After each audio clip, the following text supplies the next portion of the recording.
There's a poem of hers called In the Waiting Room. And if you haven't read it, you can remember that. In the Waiting Room, Elizabeth Bishop. You can Google that. Just go home and do yourself a favor to read that. This is sort of a tribute to In the Waiting Room after Bishop.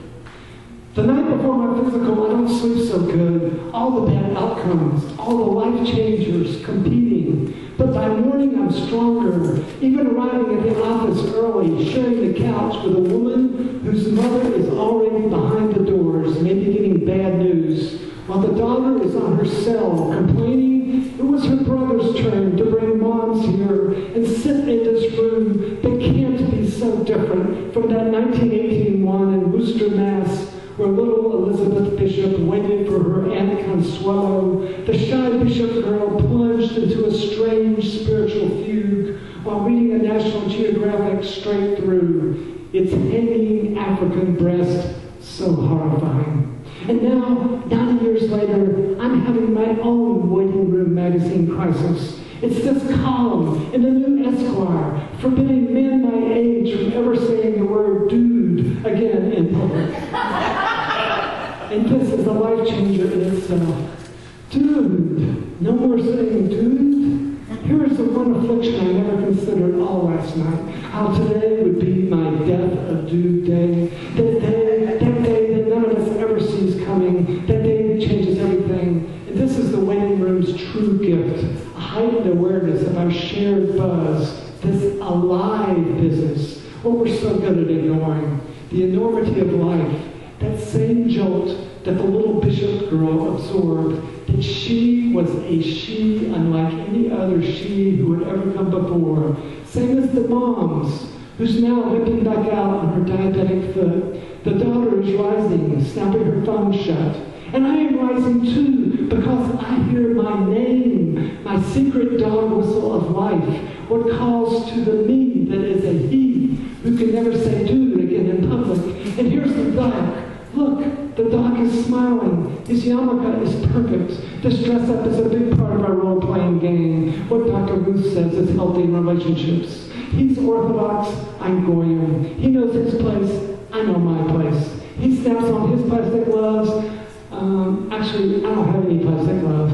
No, that's right. I'm the one who undresses. I'm the one who bends over the table. He's the one who repeats last year's corny jokes as a class of social lubricant, a kind of verbal KY, while he touches me in a way nobody else ever does. What might even produce those words every lover so wants to hear, baby, nobody ever did me like you just did.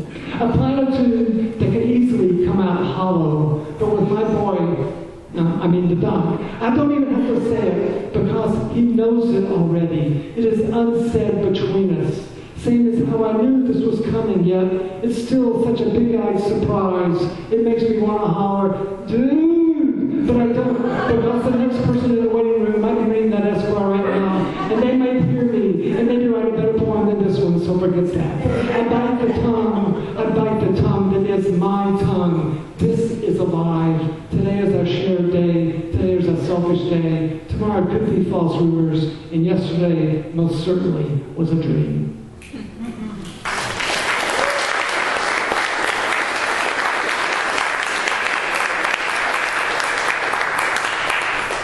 Everybody likes the straight guy getting up like that, right? Okay.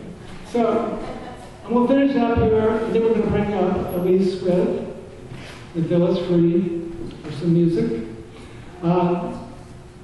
This is called A Prayer in the CVS Parking Lot. Since we're in the existential church, what better place to end the poem on with a prayer than this?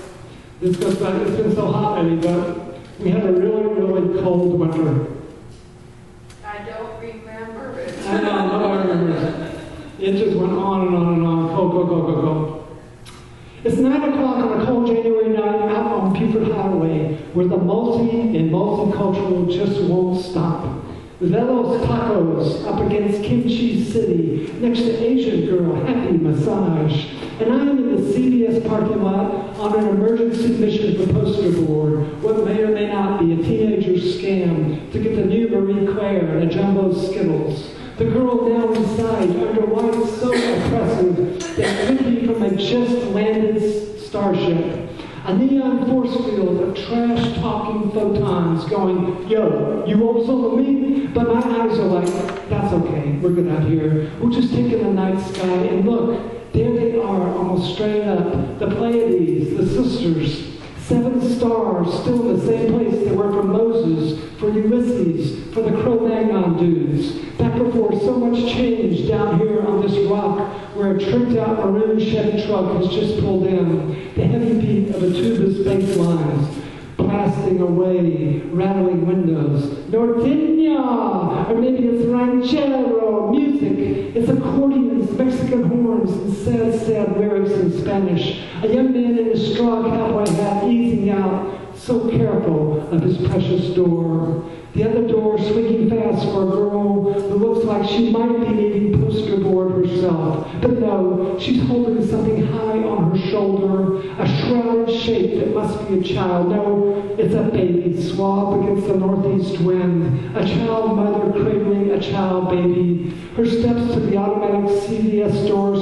quick, as though the night itself is a contagion, as though this whole cold asphalt cosmos is wrong, wrong, wrong, as though this El Norte is suddenly an unfriendly planet, strange and hostile as Pandora, because every world is a hell when you have a sick baby, where there's no support group of older family women to tell a scared young mother what to do with a fevered El Nina, where there's nothing but a too bright CVS whose insides must be so the opposite of her abuela's cumin-scented rooms, that place the girl would so rather be, in those rooms down a dusty, rutted road, same as they ever were, rooms that soothe just by entering, rooms that calm just from breathing the familiar air of familiar food, because the deeply wrinkled granny's purpose on this earth is to be here for each generation of mothers the way she comforted their mother when they were scared, holding a sick baby. Abuela's steam kettle for the croup, always on the boil. A dog in a corner, always sleeping. But no,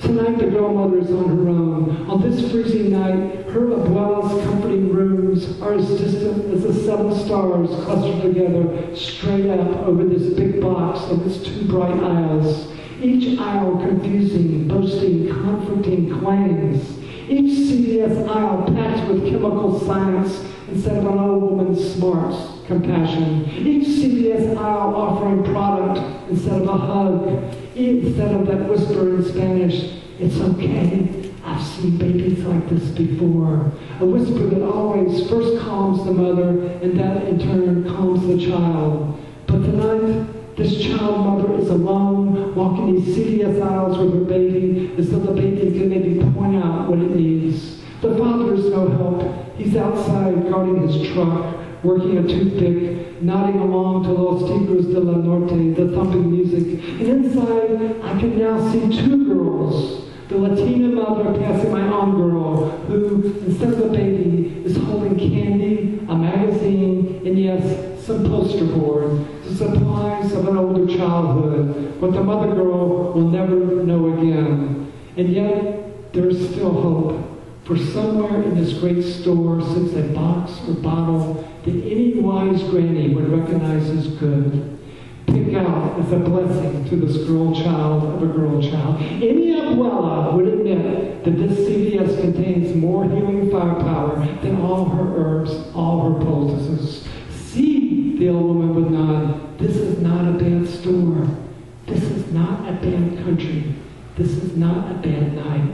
And as I watch the girl and her baby inside, I send out a prayer to the night, to the sad Los Tigres music, to the Pleiades, to the missing abuela, to a higher power, and I pause to get my shit together because when I came here for poster board, I didn't know I was going to have to be praying, but that's what's going to happen, even though I don't usually pray much because unless my own ass is in the swing, but I give it a shot. Dear God, I start the traditional way. Dear God, I know what this girl's baby needs is somewhere in this cold, Beaufort Highway CVS. Dear God, please help her find it.